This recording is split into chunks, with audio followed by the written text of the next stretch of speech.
Hey everyone, how's it going? I hope you're all doing great and following the 3 H's of the channel. In this video, I have 4 encounters with terrifying cryptids.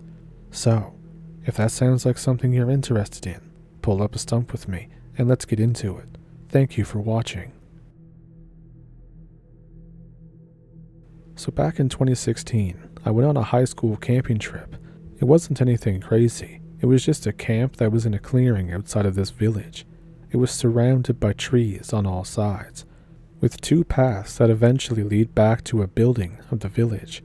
One path passed by a fence, cutting you off from a field, and the other path was a dirt bar. Think of a sandbar. So I was going through a bog that was also surrounded by trees. This was not a swamp. It didn't smell bad enough.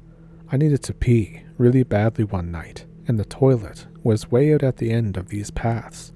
I grabbed my torch, and I get up and leave the tent. It was shared between the 5 of us.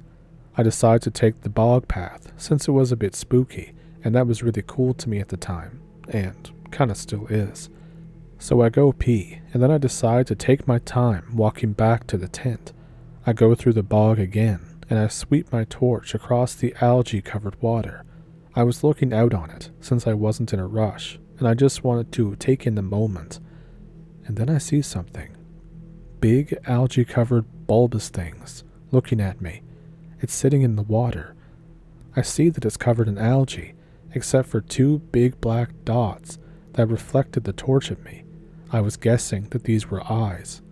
It blinked at me, and I say this because the eyes vanished for a second and then reappeared.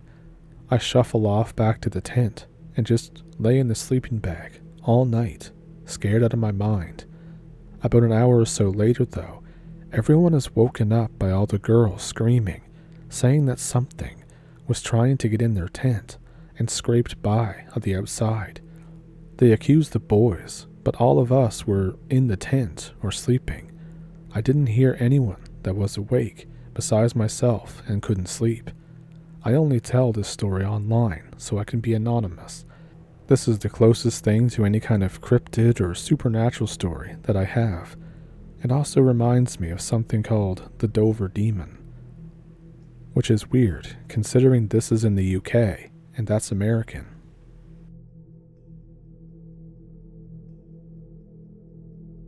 This is kind of a long story, at least for me anyways. I'll try to keep it together. I'll go in chronological order the best I can. So my grandparents used to live in a really rural area. I used to stay with them all the time when I was growing up. My grandma always told me a story about these, quote, wild people that lived way out in the woods near the back of the area. She said that they often came in close to the house to steal food. She lived a few miles up the road on another farm when she was little before she met Grandpa. She would often tell me about the time that they came and killed 3 chickens right out of their chicken coop. Her dad and brother would stay outside to guard the coop the following night. Her dad had shot one of the creatures. She didn't see it, but she said that it was small, gray, hairless, and it smelled awful. They were worried that the smell would attract others, so they decided to burn it. She remembered her brother running over to the house and getting her younger brothers out of bed to help gather wood for a big fire. She woke up too and remembered sitting at a window watching the fire across the stream. Her dad made sure that all the kids and their mom go inside as soon as it started to get dark from then on, of course fearing some kind of retaliation. Her oldest brother said that a group of them had followed him home one day while he was out hunting. He shot at several of them when they began throwing rocks at him. The fear of these things stuck with Grandma well into her adulthood. Grandma grew up and married Grandpa. They moved a few miles from the original farm to a large piece of land that Grandpa bought from his great-uncle. She kept up the now tradition of making sure that the kids were never out after dark. She told them the story a few times, but they never really believed her. They thought it was just a reason to keep them inside. My mom turned 17. She got a job in town working at a movie theater. The summer was really harsh and dry. There were very few puddles of standing water in that stream that also ran through this property. She's coming home around 1 a.m. Her headlights catch a mass of something gray down in the stream bed. As she gets closer, 3 humanoid creatures scatter. She's not sure what they are, but they ran on all fours like an animal. She hoped that she mistook a group of dogs or something. She never told Grandma, as she didn't want to worry her. She only told me after I saw them. And for that, we fast forward 30 years. My husband and I go to my grandparents' old farm. The house burnt down several years after they moved, but we just kept the land. I would go up there just to hike and reminisce. We walked around the area, and I show my husband where the house was, the well, the swing, and all the other sites that I remembered from growing up. We get our stuff together and drive up a large hill across the stream from where the house was. We get out and start hiking. We spend hours crossing the woods. We're in really deep at this point. I start to notice food wrappers, more garbage as we walked further, and then I get a whiff of something rank. It smells like dead things. I look around. I notice that there's bones and what looks like drag trails. There's an instant wave of fear that hits me as soon as I put all this together. I want to leave. My husband is curious. He wants to look around more. I tell him I'm not going any further. He tells me to wait for him and then wanders off. A few minutes after he disappears, I begin to get even more uneasy. I start to hear movement all around me. I yell for my husband, looking in the direction that he went. I was shaking with fear. And then suddenly, a rush of movement behind me. I get tugged backwards by my backpack. I trip backwards. I was pulled a few feet before I struggle free. I turn around, just in time to see this gray figure run behind some rocks. I stand up and start to run in the direction that my husband went. I notice gray figures all around now. I can't get a good look at them. They're always ducking in and out of sight. My husband comes over the ridge toward me. I run toward him. I was hysterical by this point. I tell him that we need to leave right now. He quickly agrees. We're hiking at a pretty fast pace, but there's constant moving in the brush and just out of the line of our sight. It followed us all the way out to the trail where our vehicle was. And then, fast forward years from there, I was watching a show that covered something called the Dover Demon, and it's something that just looks very familiar given what I saw.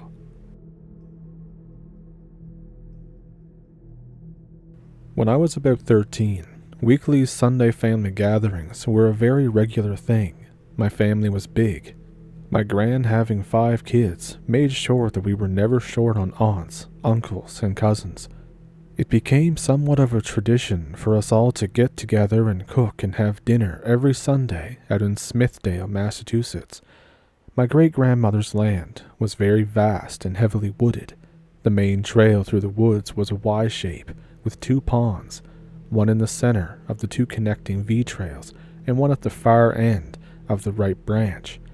The left branch was grown up thick with underbrush, shrubs, and that kind of thing. My uncles had about 5 tree stands and deer blinds set up there for hunting.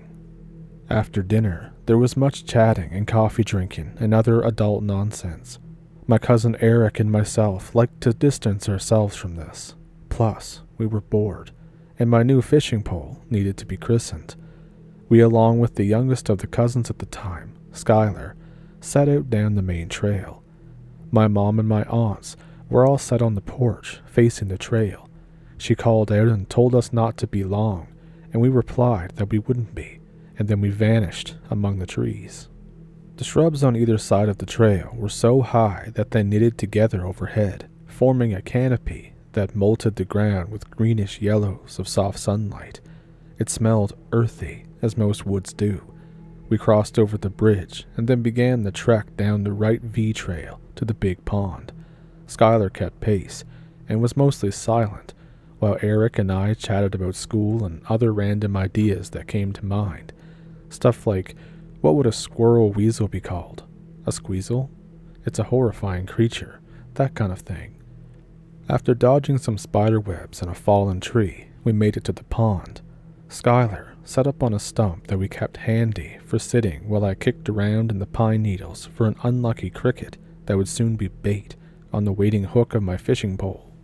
As I kicked around, we could hear the sound of footsteps and mumbling from further up the trail, a common occurrence as older cousins and uncles often liked to walk up the trail too. They probably saw us go and decided to tag along, and we just didn't see it. If it was Eric's dad, he probably dug out my papa's old .22 rifle, which he often used to thin out the turtles from the pond. We paid no mind. Instead, Eric joined me in the cricket hunt as the crafty things kept giving me the slip. 15 minutes later, though, a cricket was swimming for its life at the end of my line, submerged just below the surface of the water. Those noises from earlier had faded away. An unsurprising turn of events, seeing as whoever it was probably followed the left trail. It would circle around to the big pond eventually, after passing by all the deer stands, but that trail was a brush trail and was never cut or trimmed.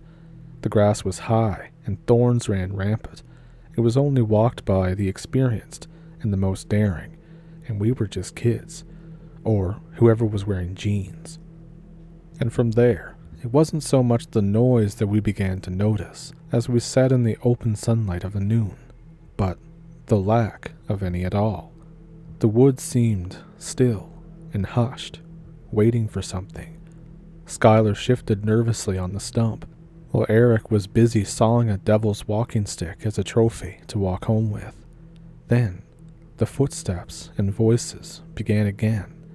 As the far trail came full circle and the person made their way closer to us, we all relaxed slightly, hearing a distant but noticeably familiar voice. It neared the edge of the trail and then stopped. We all looked expectantly in that direction, waiting for the person to emerge.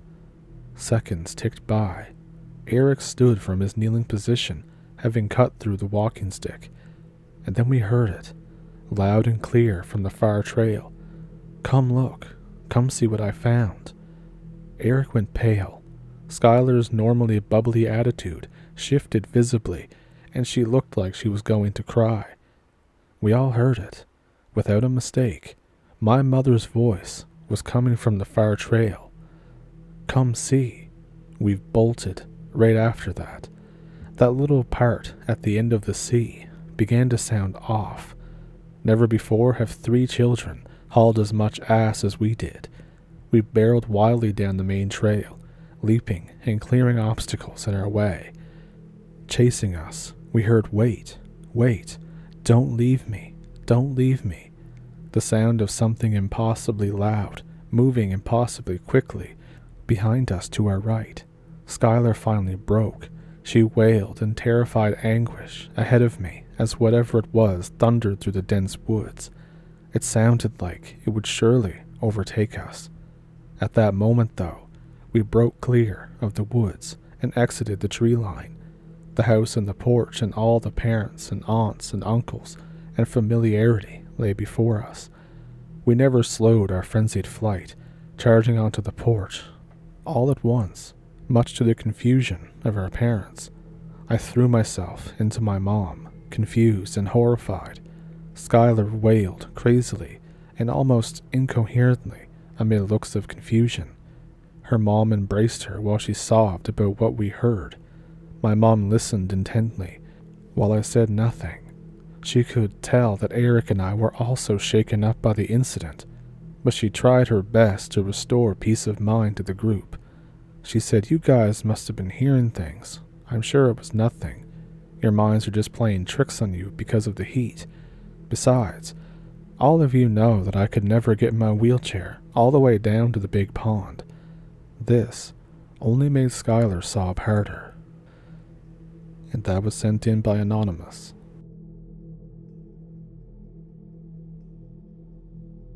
I have a story to share. English is not my first language, so I do apologize for any mistakes. This happened in Austria, somewhere around 2011. I was working at a ski resort as a chalet boy. I also worked the summer sometimes. and this was during the end of the season. There was not much snow down in the valley, so the woods were available, and people have less to do with the lack of snow for skiing. Part of my job is to lead camping tours in the woods during the summer, but since there's no snow, the rep of the chalet decides that we should have one now. With everybody packed, we head out early in the minibus. We're headed toward a mountain pass where we will head down into a forest and eventually back to the village in about 24 hours. We set off. The weather begins to set in. Clouds develop, and it's foggy as we enter the forest. We decide to stop around an old fallen down stone shack. Posh tourists eat their salmon sandwiches, and me and my right-hand man eat our cheap ham rolls. Some of the tourists see an old building in the distance and decide to head over to look at it. We don't care as it looks pretty fallen down, so there's no way we could lose them there. We're sitting there for half an hour when 4 of the 6 tourists, and it begins to get worryingly a long time since they left. We decided that we had to head down to check in on them, but the fog was really starting to push, and eventually us and the 6 tourists are lost. We wander around for about an hour, and it begins to snow for the first time in 3 weeks, just our bloody luck. So it's very worrying, and I start to hear faint screeching. One of the tourists catches a glimpse of a building, and we head over, and the 2 lost ones are standing there looking out. There's a weird coppery smell in the air, but we put it down to the many old mines that are dotted around the area. I say, "Hi, where have you been?" And one looks around scaredly and says that they got lost, but they're a bit stuttery, and the other just repeats, "Lost," and glares at her. Weirdos, I thought. I gather the posh friends and tell them that we're going to have to walk fast to make up for the lost time. We begin to walk fast through the woods, and the temperature really drops then. The quiet lost tourist never leaves the side of the scared-looking one, who seems to be trying to get my attention. Eventually, it gets fully dark, and we can hardly see, despite our torches because of the fog and now the snow. One of the 4 who didn't get caught decides that we should stop and camp.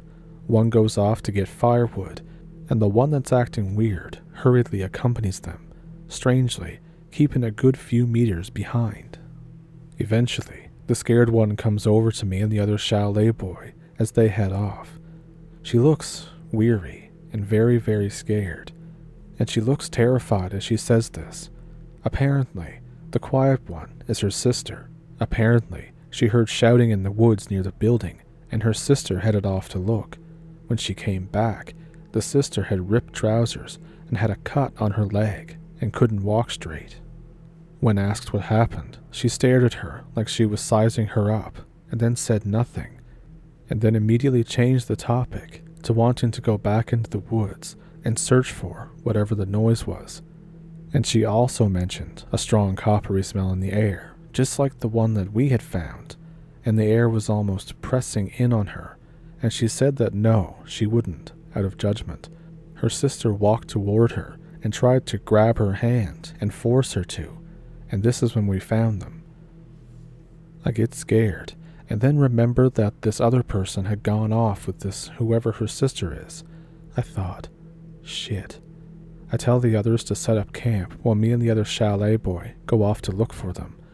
As we walk away, it almost immediately becomes pitch black, and we turn our torches on. Suddenly there's these rustling noises in the distance, and another, different, weird smell. We hear a louder noise, like a weird shout or something, and walk over in that direction. The air feels like it's pressing my ears into my head, and the smell is suffocating me as we approach. We enter a small clearing, and we see figures walking around the edge, and we hear another shout. 2 of the figures seem to walk out to us. The pressure turns to dread, and the smell is almost now affecting my vision. It all becomes too much, and we nope out of there as fast as possible and blast down to the camp. We hear things following us through the trees the whole way. We can't find the camp anymore. These weird noises and shouting follow us the whole time that we run. The night continues like this. We run down the hill, hoping for it to take us to the lower valley and to the eventual village. There are occasional shouts from nearby. They sort of sound like people, but they're very clearly not.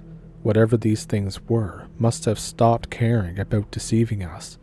We slow down to a walk and turn off the torches and walk in almost complete silence for 30 minutes. No noises, nothing. The walking just becomes automatic, and we start to hear sounds again. I don't think they could find us from the light. We walked all night back, and we never found any of the tourists except for a glove with the chalet entrance card in the hand pocket. We got home at about 10 a.m., and we found all the tourists to be fine. The sister of the weird girl was worried sick about her sister after she woke up and she was gone. But then she gets a call that her sister actually made it to the village. We have no idea who it was that was out there with us in the fog. Despite all of this, everybody ended up fine. I got an absolute spanking for leaving them out on their own. They only managed to get back out of pure luck. I lost my job, and I never knew what became of the person or whatever it was that was posing as her sister. Apparently, there's been clothing and even human hair found up in those mountains.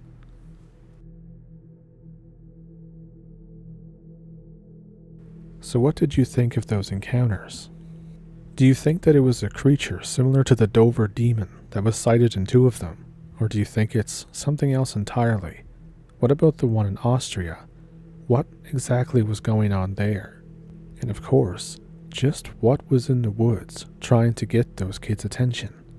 Let me know down in the comments. And if you have stories of your own, you can email them to the email in the description. And if you want to support the channel, there's a PayPal and a Patreon, memberships and super thanks here on YouTube. And of course, there's a new hype feature that I think seems to get your channel have a higher chance of being recommended. So if you were to use one of your hype things on one of my videos, I would be very grateful. And with all of that, I thank you for pulling up a stump with me for this video. I thank you for watching, and I'll see you Friday. Have a good week.